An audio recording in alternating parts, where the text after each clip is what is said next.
Xin chào tất cả các bạn. Các bạn thân mến, cây xấu hổ hay còn gọi là cây mắc cỡ là cây thuốc nam mọc hoang ở khắp nơi trên đất nước ta. Và chắc hẳn mỗi người chúng ta cũng đã từng vô tình dẫm vào loại cây này nên cũng không xa lạ với chúng. Đây là loại cây có nhiều tác dụng quý trong y học nói chung và y học cổ truyền nói riêng.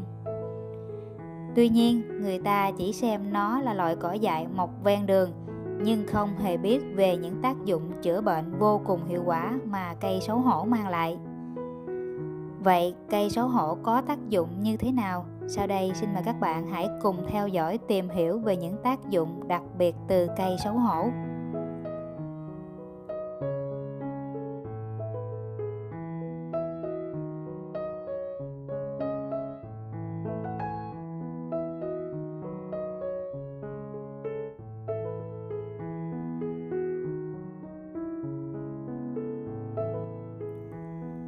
Cây xấu hổ có rất nhiều tên gọi như cây trinh nữ, cây hổ thẹn, cây mắc cỡ.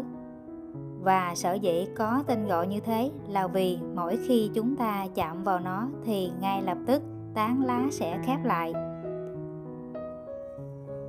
Cây xấu hổ còn có tên khoa học là Mimosa pudica thuộc họ trinh nữ. Đây là loại cây mọc sát đất, thân có nhiều gai nhọn, phân thành nhiều nhánh. Lá cây có màu xanh thẫm. Hoa mắc cỡ có màu tím nhạt pha một chút hồng hồng. Là loại cây có nguồn gốc từ châu Mỹ nhiệt đới, được phân bố rộng rãi khắp các quốc gia trên thế giới, trong đó có Việt Nam. Ở nước ta, nó mọc quang ven các đường đi hoặc các bãi cỏ bờ bụi ở khắp các vùng nông thôn. Và để làm thuốc, người ta thu hái toàn bộ cây. Tuy nhiên, cành và lá cây thu hái vào mùa khô có thể dùng tươi hoặc phơi khô đều được. Còn rễ cây được thu hái quanh năm, sau đó đem rửa sạch loại bỏ tạp chất, cắt lát mỏng và đem đi phơi khô, bảo quản dùng dần. Theo một số nghiên cứu báo cáo về cây xấu hổ đã công bố rằng trong cây có chứa chất oncalote, bao gồm mimosine và selen. Ngoài ra còn chứa chất flavonoid, các axit amin, các axit hữu cơ. Đây là loại dược liệu được nhiều người biết đến, không chỉ ở Việt Nam mà ngay cả những nước trên thế giới đều sử dụng chúng để điều chế thuốc chữa bệnh hiệu quả. Tại Ấn Độ, một nghiên cứu tại một trường đại học vào năm 2001 đã ghi nhận các dịch chiết từ rễ của cây xấu hổ có khả năng trung hòa nọc rắn độc. Bên cạnh đó, nó làm ức chế các độc tính tác hại của nọc rắn hổ mang. Và một nghiên cứu tại một trường đại học ở Mexico cũng đã ghi nhận nước chiết từ lá cây xấu hổ có tác dụng chống trầm cảm.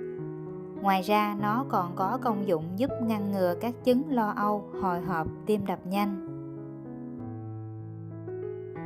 Theo y học cổ truyền, cây xấu hổ có vị ngọt, hơi se, tính hơi hàn, có tác dụng trấn tĩnh, an thần, chống viêm, làm dịu đau, hạ áp, tiêu tích, lợi tiểu. Và các nghiên cứu hiện đại cho thấy cây xấu hổ có tác dụng ức chế thần kinh trung ương, chữa được chứng mất ngủ. Cây xấu hổ được các nhà khoa học đặc biệt chú ý nhờ hiệu quả điều trị bệnh bằng phương pháp dân gian. Và đã có nhiều công trình nghiên cứu cả trong nước và ngoài nước về cây thuốc này. Sau đây là các tác dụng mà các nhà khoa học đã tìm được khi nghiên cứu về cây xấu hổ.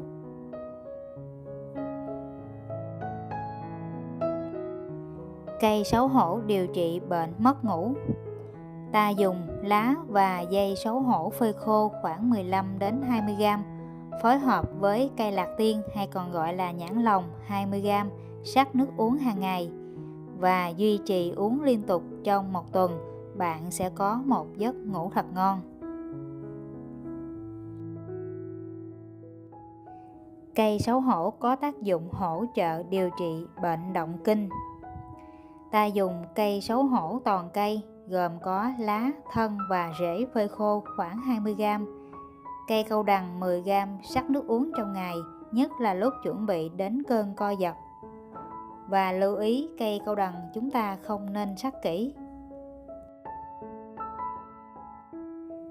Điều trị bệnh đau nhức xương khớp, thoát vị đĩa đệm từ rễ cây xấu hổ.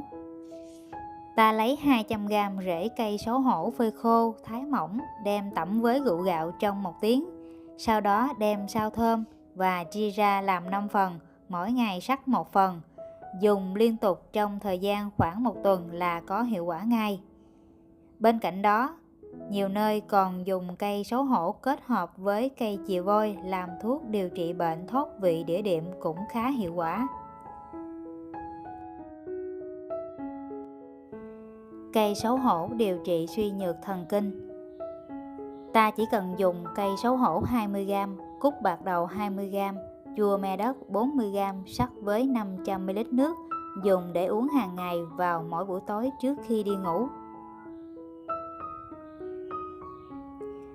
Điều trị viêm phế quản mãn tính từ cây xấu hổ.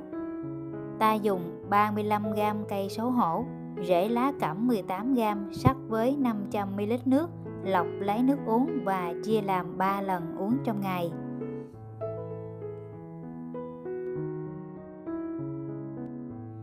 Cây xấu hổ dùng để điều trị đau mỏi gân xương. Khi bị đau mỏi gân xương, ta dùng rễ cây xấu hổ đem rang lên, sau đó lấy rượu tẩm một ít lên phần rễ vừa rang, sắc uống dùng riêng hoặc dùng kèm với rễ cúc tần và bưởi bung, rễ cây đinh lăng, cam thảo dây sẽ cho kết quả rất tốt.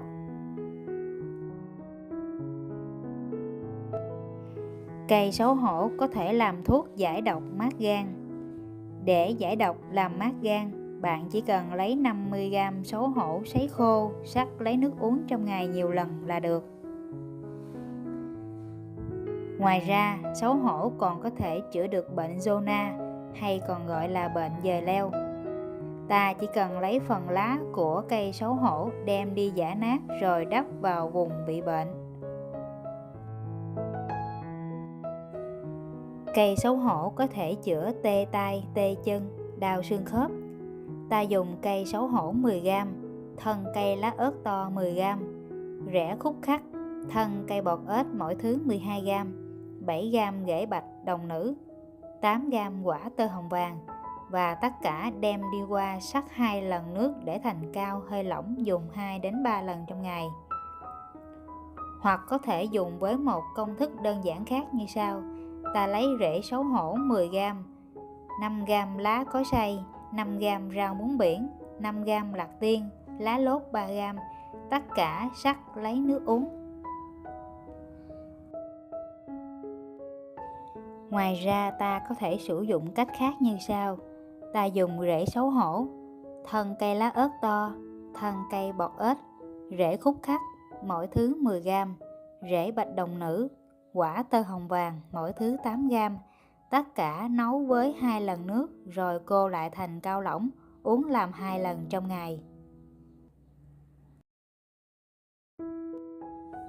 Cây xấu hổ có thể chữa đầy bụng chậm tiêu.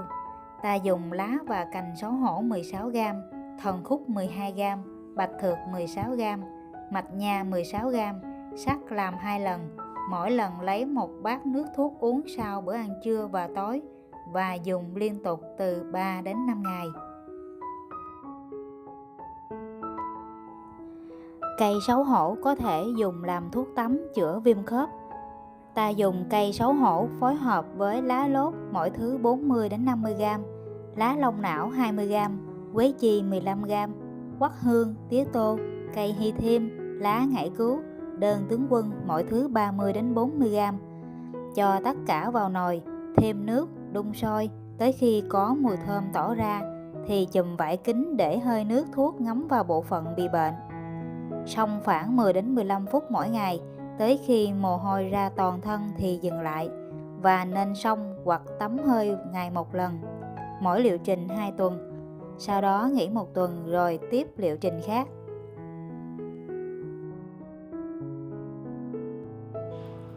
Các bạn thân mến, cây xấu hổ là một loại cây thuốc nam chữa được rất nhiều bệnh.